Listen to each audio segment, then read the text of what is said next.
The Yoga of Strength, a Fable. Book 1 of the Yoga Trilogy, by Andrew Mark Rowe. Copyright 2019 by Andrew Mark Rowe. Published by Atmosphere Press. 3% of all personal profits from the publication of the Yoga Trilogy will be donated to the Jimmy Pratt Memorial Outreach Center, a soup kitchen in St. John's, Newfoundland and Labrador, Canada. No part of this book may be reproduced except in brief quotations and in reviews without permission from the publisher. AndrewMarkRowe.com. That's Mark with a C and Rowe with an E.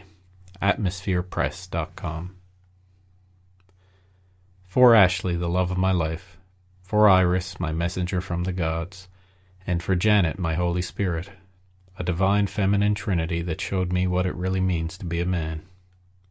Yoga is the journey of the self, through the self, to the self. The Bhagavad Gita. From Sacrifice, Bliss. Joseph Campbell. Chapter 1. Separation. There is a page missing from the text of my life, though scraps of the words written thereon still come to me unbidden from time to time. I know that this page deals with dissolution, an unraveling of self from semi-formed tapestry of youth to a mess of filament lying disheveled on the tavern floor. More bruises were added to my collection, though I was not sure who the assailant, or more likely, assailants, were. What I do know is that I awoke to a splash of water on my face that smelt of ancient piss on the morning of my birthday, with a pain in my head like I had been stabbed, groggily blinking my eyes awake to Rolf the tavern-keeper's ugly face. He was holding a bucket in his hand and a furrow on his brow.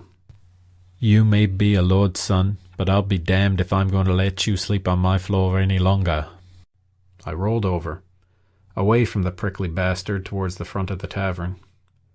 I settled in for a moment, hearing the tavern-keep make a displeased grunt and walk away on creaky floorboards. Once it could not be helped any more, I opened my eyes. Shafts of sunlight were penetrating the front windows, catching motes of dust in the air and striking the worn wooden slats near the first row of tables. "Fuck, what hour is it?" I said, turning back to the unpleasant low-born man.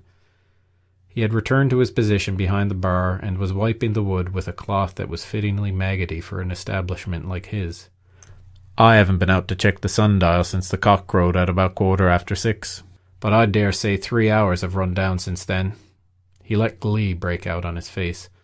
Smiling a mouthful of broken brown teeth, he waited for some reaction from me before pressing on. I gave him none. "I heard you telling young Carla that you were to be inducted into your father's order this morning." His smile grew wider. "That is, before you puked ale up on yourself and collapsed from the bar, and before you woke up to tell the Miller brothers that their sister Teresa may as well trade in her shite singing voice and her poorly plucked harp for a harlot's tights, so she could sell her goods to the sailors down on the docks. Of course, you're already black and blue before your face made mates of their boot heels." His grin looked as if it were going to stretch his face apart. "Best check your trousers, lad," he continued. "There's a stink upon you that is better suited to a privy than the confines of this fine establishment." He laughed then, a hideous braying sound that reminded me of the donkeys the serfs kept on the estate. "Even less so to the halls of the Blue Cathedral." He barely managed to choke the words out between guffaws. I inhaled deeply, seeing red and willing it away. The trumped-up whoremaster was right. If I had not shite myself, someone must have shite upon me. I looked down and noticed the crust of vomit on the lapel of my jerkin. The last jerkin that my mother had made for me, still beautiful after years of hard use, soiled with filth. Disgust ran through me. I shifted to get to my knees, the vice of hangover's grip crushing my skull. A mucky feeling in the seat of my pants was matched by a cold wetness on the front. I staggered in a final effort to stand. "Bugger the Christ, man, I've got to get to the cathedral," I breathed to myself. If you had told me that I, a layabout squire with no ambition beyond draining tankards and laying on the hay with paid tavern wench after paid tavern wench, was to be called into the nave of the Blue Cathedral on the morning of my 25th birthday for initiation into the King's elite Yellow Order, well, I probably would have believed you. After all, my father was Sir Peter Cardiff, one of the most respected generals in the whole of the kingdom, and Sir Peter Cardiff commanded the Yellow Order. On the night before I found myself lying in the Green Dragon, I recall stumbling home after a day of training with the rest of the squires, bloodied and bruised and wondering whether or not a change to another vocational discipline was in order.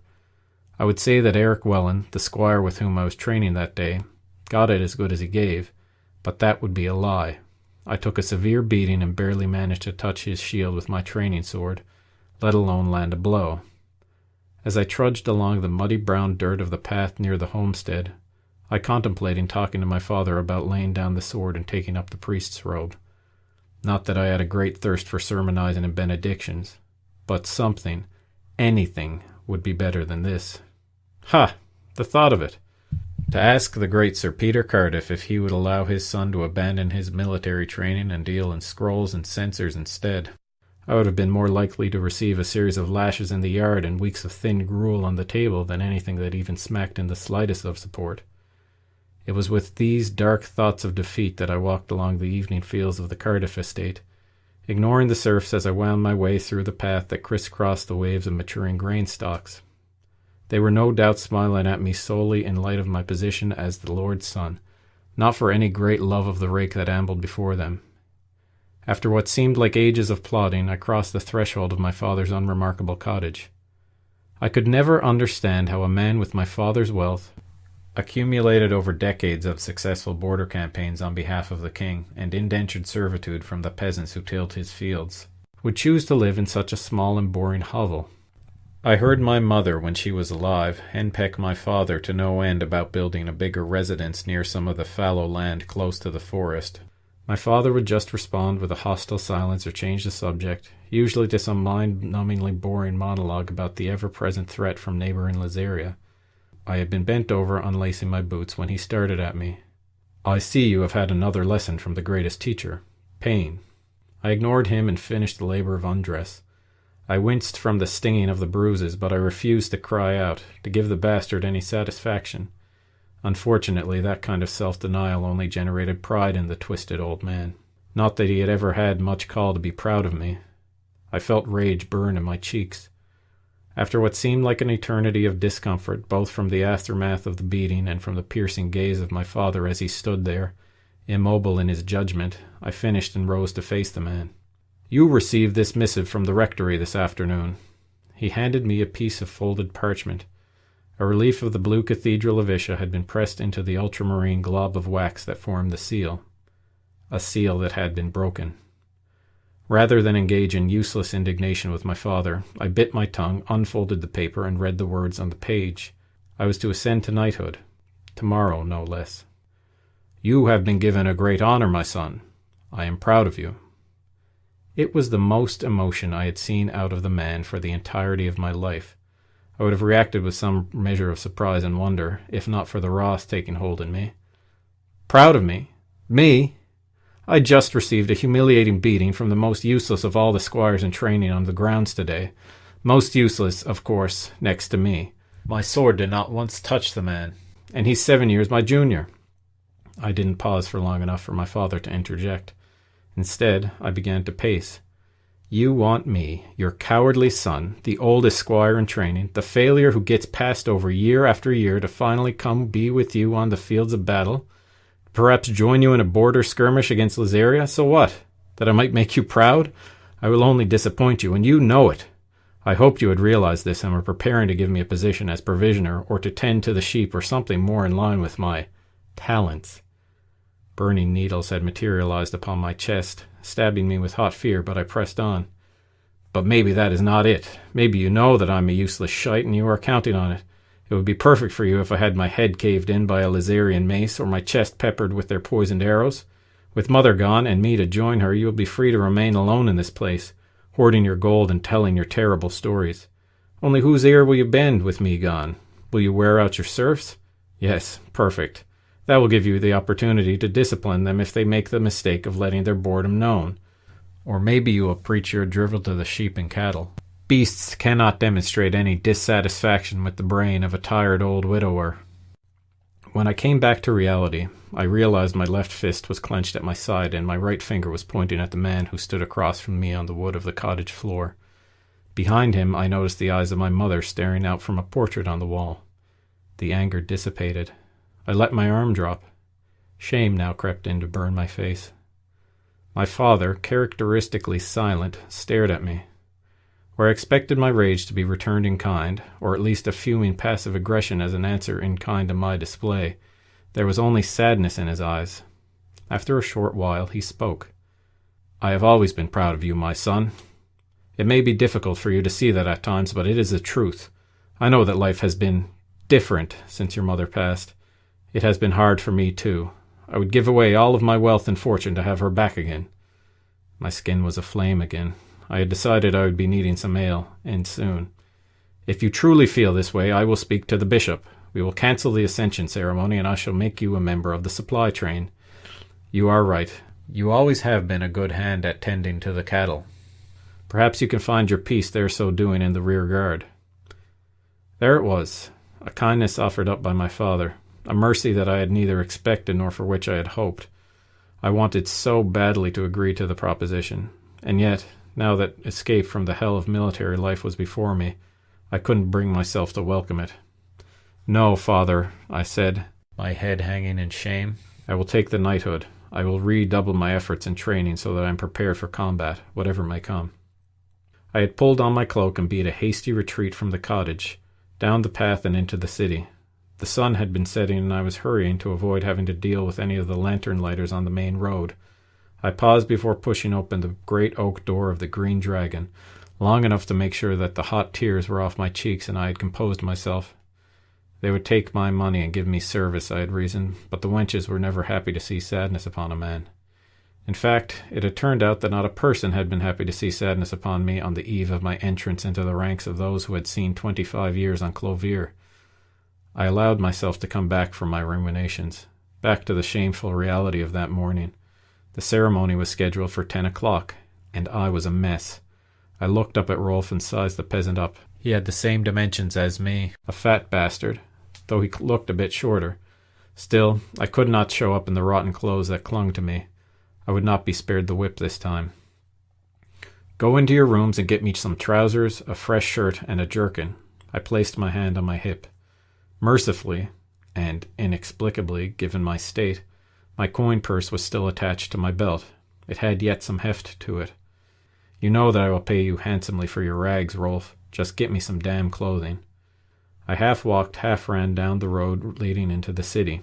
I did not want to sprint, which would have seen me arrive at the cathedral quicker. I was, after all, still a pudgy oaf. I knew my limitations, not the least of all when it came to my physical abilities. Appearing a sweaty wreck in front of the mocking gaze of the citizenry as I took the yellow would be bad enough, but moistening the flesh around my groin with overexertion would only bring the odor back. I had not had time for a bath and I was already late. Besides, Rolf's breeches bound the meat of my legs tight. I could no more run than I could land a decent blow with my sword. As I passed through the main gate and the dirt of the outskirts turned to the cobblestones of Isham proper, I thought about my father. He would not be amused to see his second-born clad in the ill-fitting dress of a tavern keep at this pomp-laden ceremony, even more furious to learn that it was because I had made a filthy mess of my own garb. I vowed to keep that detail hidden from the man, if I could. Thankfully, this was also a day of pride for him, something that might blind him further to the truth of his wastrel son. I would almost certainly escape his lashes, even though he was doubtless to have comments about my appearance. Rolf's shirt and jerkin did not fit down my torso, leaving a stretch of belly poking out like a thin roll of unbaked bread. Thoughts of bread reminded me that my stomach was churning with bile. I needed to eat. Fortunately, a portly baker had just set up his table along the cobbles of the Eastern Market, just minutes away from the cathedral. Stopping a few feet short to retch into the gutter, I snatched up a couple of sizable brioches, flipped the man payment, and asked for some butter. "Butter?" came the incredulous reply. "You knows we don't have that here, sir. Perhaps you can tend to Mr. Ivory's shop just over there." The baker pointed down the street to the wood of the dairy farmer's market stall. I snorted, threw a couple of gold pieces to the baker, and walked over to Ivory's. "Butter," I said, slamming a coin onto the wood of the stall. Moments later, I was slathering the brioches with the contents of a small crock. I mashed the bread into my face, the din of my heavy breaths echoing in my skull. I stopped just outside the heavy doors of the church and struggled to get the second loaf down my gullet. Damnation, I thought. I should have asked Ivory if he had any milk as well. Andrew? Asked a voice resonant with incredulity. I turned to face my older brother, Gerard. He was, of course, immaculately dressed in his leathers and chainmail, with the tabard of the Yellow Order flowing down over his chest and groin.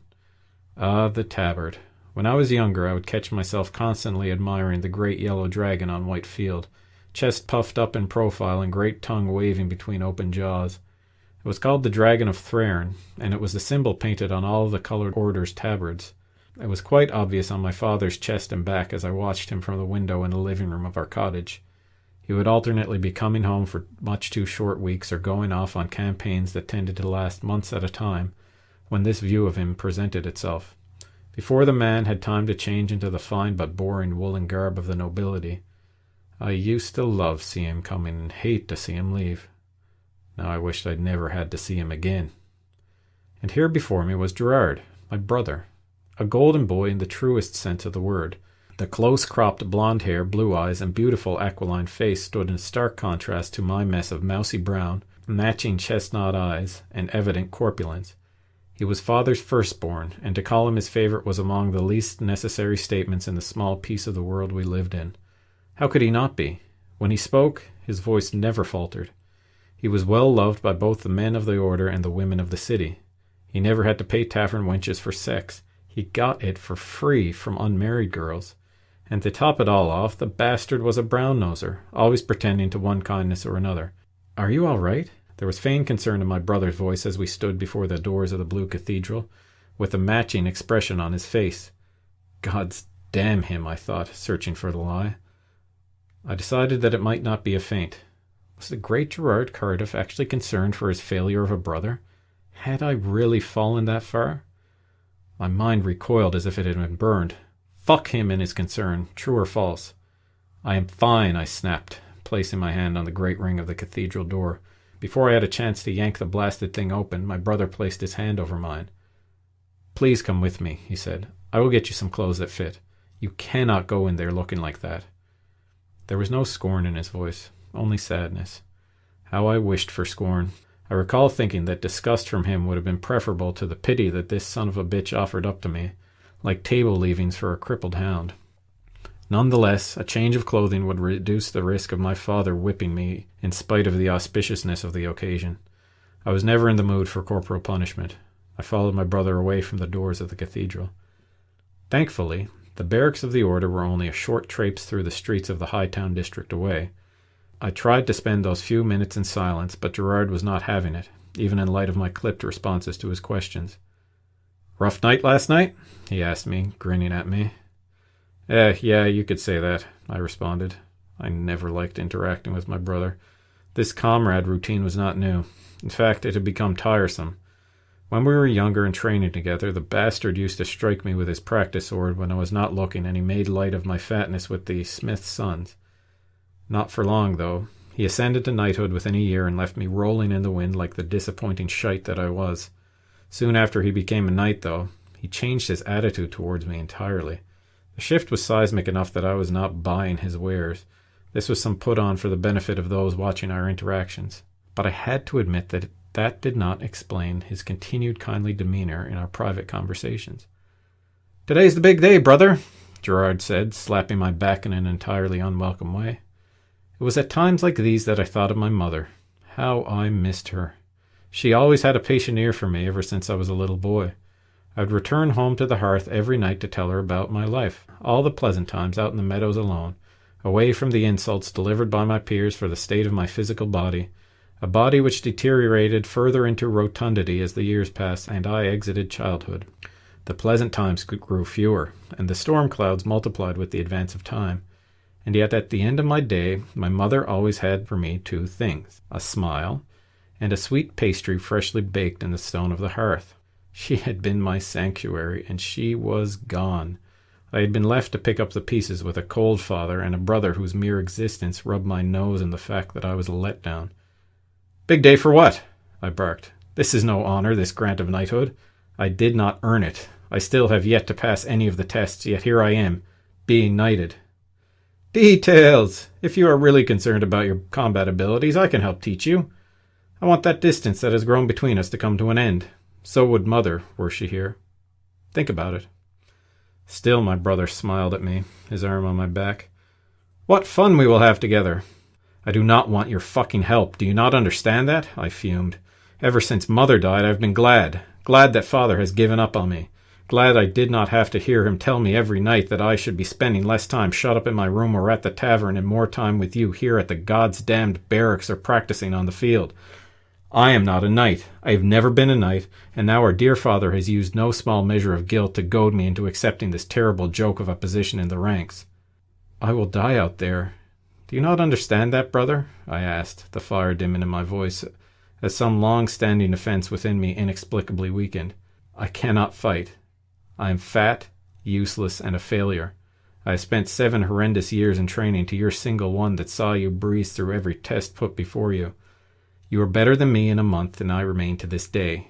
I just wish I was like you. Worthwhile, not worthless.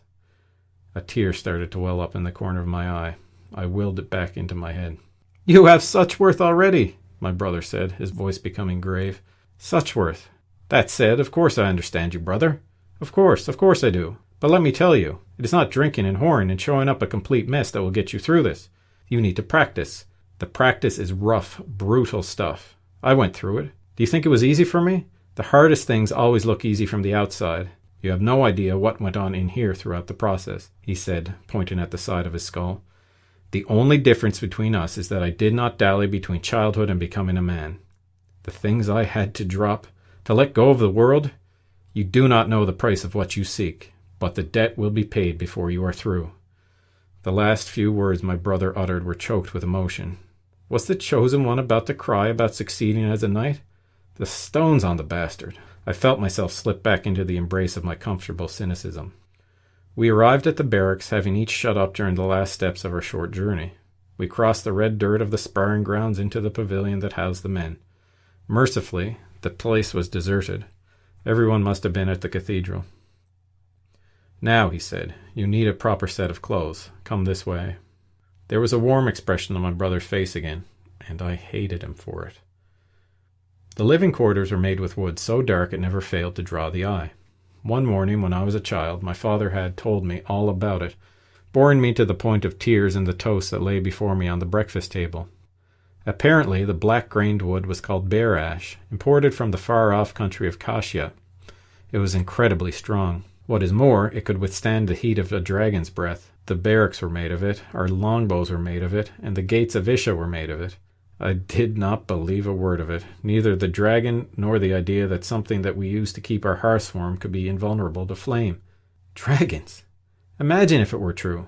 I would be lying if I said the idea did not tug at some part of me.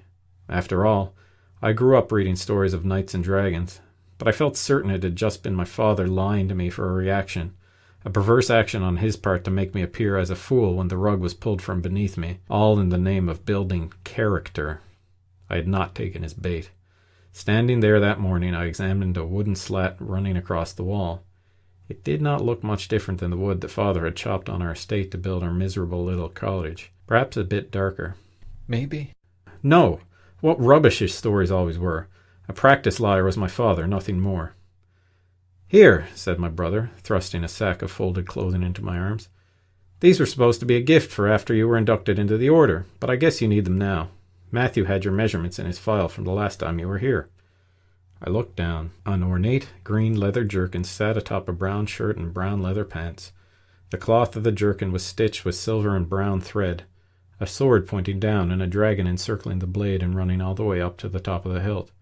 Matthew, the tailor, had not measured me for clothing for months. My gaze rested upon the belly that protruded. I was drinking freely of the ale, but I had also been training. Had I become fatter since then? Thank you, I said, looking up at my brother. This is a kindness I was not expecting. Do not get all weepy on me, Gerard said, his brow crinkled with a smile. Go get changed. I will be waiting out in the yard. I walked into one of the rooms of the barracks. It was as Spartan as you would expect for a knight's quarters. There was a small bed with one of the thinnest mattresses I had ever seen, covered with a white sheet tucked under a yellow blanket. Next to the head was a small night table. Under the bed, a chest built from the same wood as the rest of the structure was only partly hidden from view. The knights could not have what meager bits of wealth they accrued from years of wage slavery in the service to the king destroyed by dragon fire, I mused wanly. I realized that I was to sleep in one of these bunks, this very night, with the other warriors. A warrior? Me? The pounding in my head returned, and I thought I was going to retch. Why was I doing this? It was suicide! Thankfully, the moment passed. I slipped on the clothing. I was surprised to find that there was no struggle. It slid over my bulk without any effort at all. I had assumed I had gained weight since the last the tailor had measured me. My tits certainly looked bigger than they had been. Yet here I was, dressed in what can only be described as finely fitted new clothing, nothing stretching to accept me. I exited the room to find my brother waiting for me out in the yard again. From tavern wretch to squire on the threshold of greatness, I bow to you. Gerard grinned and made a mockery of the gesture. That arse! Every time when I let myself get away and think that some form of kindness of spirit had attached himself to his being, he proved the lie of it. I shot him a glare and spit out words of thanks for the clothing. We passed the sundial on the way to the cathedral. The morning service would soon be finished. Picking up the pace, Gerard shot out ahead of me, breaking into a half-run. My headache pounded in the morning sun. Sighing, I kept up the pace and felt the sweat start to form on my skin and my breath leave me. Damn it all, Gerard, slow down! He turned around to smile at me, then picked up the pace. He started to trot, then broke into a run. I tried to follow, wheezing my way on for a while. I stopped, screamed, and gave him a vulgar gesture meant to signify a wanton tart's sex. Go then, you son of a bitch, I said to him. You are no brother of mine. You think you can buy me off with gifts of new clothing? That you can give me a few scraps and then kick me like a dog when I am down? Andrew, you live life too seriously, he said, laughing. I was only trying to make sure that you get to your own ceremony on time. Yes, I will arrive a sweaty mess, eliciting pity and scorn from the congregation. Meanwhile, you, my brother who runs miles every day, will shine as brightly as the morning sun. All the women there will want to fuck you as you stride up to the pews reserved for members of the order. What few dutiful ladies will be in attendance for my consecration, anyway. My words grew vicious again. Too bad for them that you will cast them aside for buggery at the barracks with your brothers in arms. Gerard began to laugh again. Stop laughing! Why would I not laugh when what you say is funny? Still, my brother smiled at me. We walked the rest of the way in silence to the cathedral. Mercifully, I had remembered despite the hangover haze to give my arse a proper wiping while I was at the barracks, and no stink wafted up as I felt the sweat slide down my legs. I gazed at the blue cathedral as we approached. It was on the corner of two streets in the core of Hightown, that part of the city reserved for wealth and nobility. The building seemed to emanate out of the cobbles, the steeple stretching far above the large noble mansions that were erected next to it. The face of the building was made with a light blue marble that housed stained glass images in the windows. Stained glass that depicted images of brutality, knights running swords through demons, blood spurting out onto their mail, men savaging each other in a similar fashion, a man nailed to a cross and bleeding to death. Above the glass I could just barely make out a crow taking flight from the cross at the top of the spire. Why did a place holding itself out as a house of peace project such vicious images onto the city? The Church of the Christ-Man, my parents' faith, seemed horrible, especially compared to what little I knew of the other holy traditions with adherents in Isha. But I had passed through their places of worship from time to time, and had sometimes listened to them speak or watched them in prayer. Some men from the East, who paid homage to a fat and jolly god, seemed content to just burn incense and sit down with eyes closed. Others imbibed potions to give them visions of demons, a practice that sounded completely horrific and without any merit at all. Still others simply sat in huts with crackling fires until they reached the point of passing out, and they all proclaimed to know the truth of existence, claiming the superiority of one god or another, some idol with salvation up its sleeve. It was all shite, of that I was certain. The only world that was real was right in front of me, even if that world heaped insult after insult upon me.